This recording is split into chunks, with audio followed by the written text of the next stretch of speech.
इसको ऑन करो यार, इसको लगा दिया।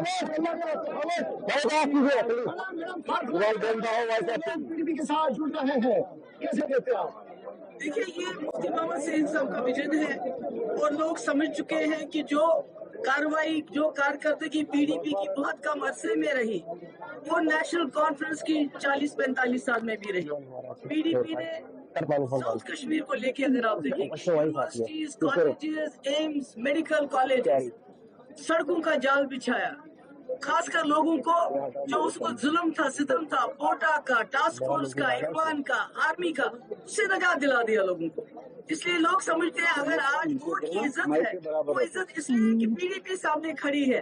अगर पीडीपी सामने खड़ी नहीं होती, अगर मुफ्ती साहब ने पीडीपी नहीं बनाई होती, तो आज भी नेशनल कॉन्फ्रेंस वो तानाशाही के माहौल में इस वक्त भी काम कर रही होती। जी, तो देख रहे हैं लगातार निशाना बना रही है यहाँ की इलाकाई पार्टियों को, और टीम खाजानी राज को लेकर जो है काफी बयान दे रही है, तो कैसे रिएक्ट करेंगे आप? करेंगे, फ्रस्ट्रेटेड है, उनको पता है जो उन्होंने जम्मू कश्मीर में 5 साल पहले किए हैं, लोग बहुत गुस्से में हैं, लोग उनसे बहुत नाराज हैं और लोग जो है बैलेट का इस्तेमाल करके उनको जवाब देना चाहते हैं, इसलिए वो कुछ भी कह सकते हैं। लगातार अलायंस की जानिब से इल्जाम लगाए जा रहे हैं कि जो अलायंस पार्टियां नहीं बन चुकी है वो बराह रास्त बीजेपी को फायदा पहुंचा रही है। वो तो आपने सुना ही होगा कि राणा साहब ने क्या कहा कि जिस वक्त दिल्ली से बीजेपी के लोग हमारे दरवाजे पे खड़े थे, 3 महीने की सरकार बना, तो दिल्ली जाके नेशनल कॉन्फ्रेंस का कौन सा बड़ा लीडर अमित शाह से मिलता था और कहता था हमारे साथ सरकार बनाइए बिला शर्तो शुरू।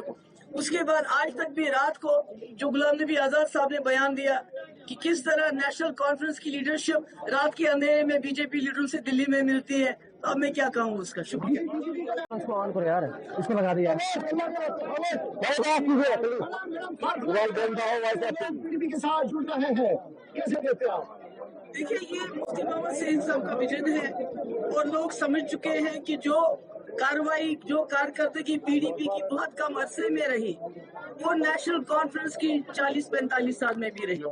पीडीपी ने साउथ कश्मीर को लेके अगर आप देखें, universities, colleges, AIIMS, medical colleges, सड़कों का जाल बिछाया, खासकर लोगों को जो उसको जुल्म था, सितम था, कोटा का, टास्क फोर्स का, इरफान का, आर्मी का, उससे नजात दिला दिया लोगों को। इसलिए लोग समझते हैं अगर आज वोट की इज्जत है, वो इज्जत इसलिए कि पीडीपी सामने खड़ी है।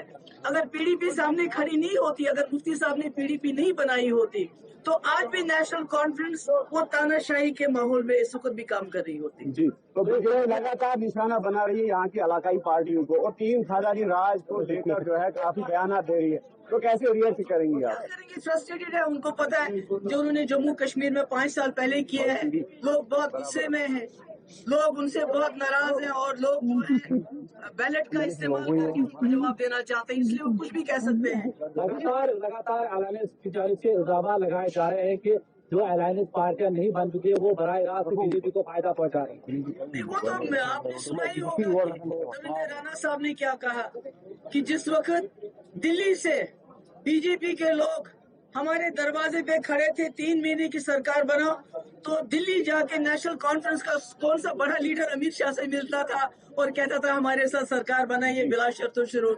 उसके बाद आज तक भी रात को जो गुलाम नबी आजाद साहब ने बयान दिया कि किस तरह नेशनल कॉन्फ्रेंस की लीडरशिप रात के अंधेरे में बीजेपी लीडरों से दिल्ली में मिलती है, तो अब मैं क्या कहूँ उसका। शुक्रिया।